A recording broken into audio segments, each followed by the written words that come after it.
ओम ब्रह्म सत्यम सर्वधार। आज दास का प्रसंग परहित का चिंतन। तो इसको श्रवण करें कि इसमें किस प्रकार जो है वो दूसरे के प्रति चिंतन रहा। तो जब आप ये प्रसंग को श्रवण करेंगे तो परहित का चिंतन के बारे में समझ में आएगा। तो इसको श्रवण करें। बहुत ही सुंदर प्रसंग। एक राजा था जिसे शिल्प कला अत्यंत प्रिय थी।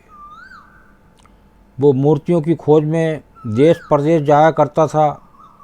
इस प्रकार राजा ने कई मूर्तियां अपने राजमहल में लाकर रखी हुई थी और स्वयं उनकी देख रेख करवाते।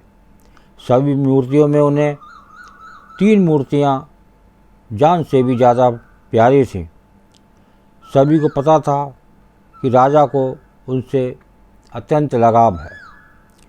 एक दिन जब एक सेवक इन मूर्तियों की सफाई कर रहा था, तब गलती से उसके हाथों से उनमें से एक मूर्ति टूट गई।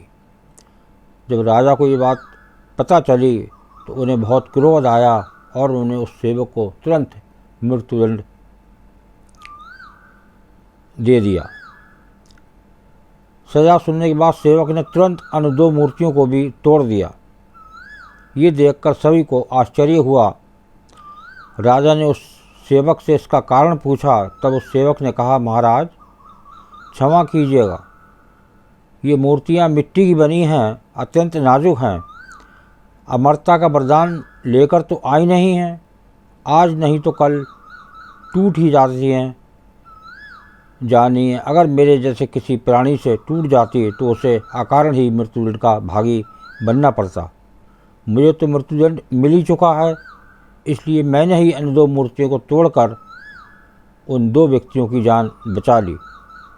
देखिए, यहाँ पता चला होगा कि परहित का चिंतन क्या है। हमेशा दूसरों के बारे में सोच, दूसरों की सेवा, ये अत्यंत लाभकारी है। और इसको आगे श्रवण करें। ये सुनकर राजा की आंखें खुली की खुली रह गईं। उसे अपनी गलती का एहसास हुआ और उसने सेवक को सज़ा से मुक्त कर दिया। सेवक ने उन्हें शास्त्रों का मूल्य सिखाया, साथ ही सिखाया कि न्यायाधीश के आसन पर बैठकर अपने निजी प्रेम के चलते छोटे से अपराध के लिए मृत्युदंड देना उस आसन का अपमान है। एक उच्च आसन पर बैठकर हमेशा उसका आदर करना चाहिए। राजा हो या कोई भी, अगर उसे न्याय करने के लिए चुना गया है तो उसे न्याय के महत्व को समझना चाहिए।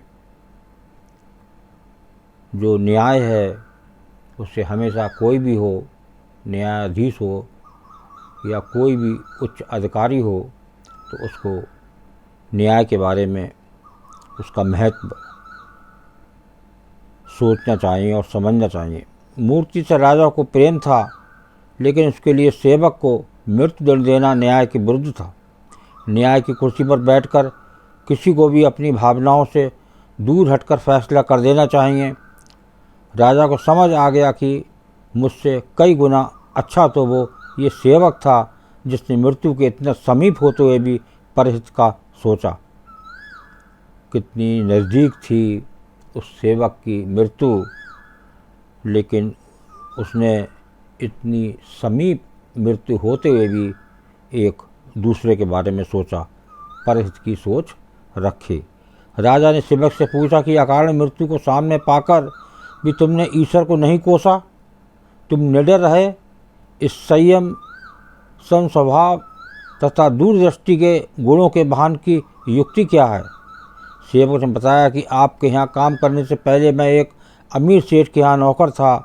मेरा सेठ मुझसे तो बहुत खुश था, लेकिन जब भी कोई कटु अनुभव होता था वो ईश्वर को बहुत गालियाँ देता था। एक दिन सेठ ककड़ी खा रहा था।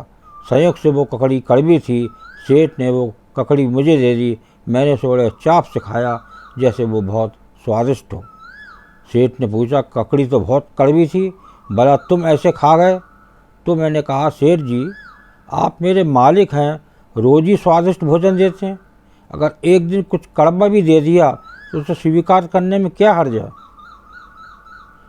राजा जी, इसी प्रकार अगर ईश्वर ने इतनी सुख संपदाएं दी हैं और कभी कोई कटु अनुदान भी दे तो उसका सद्भावना पर संदेह करना ठीक नहीं। जन्म, जीवन यापन तथा मृत्यु सब उसी की देन है। असल में यदि हम समझ सके तो जीवन में जो कुछ भी होता है सब ईश्वर की दया ही है। ईश्वर जो करता है अच्छे के लिए करता है।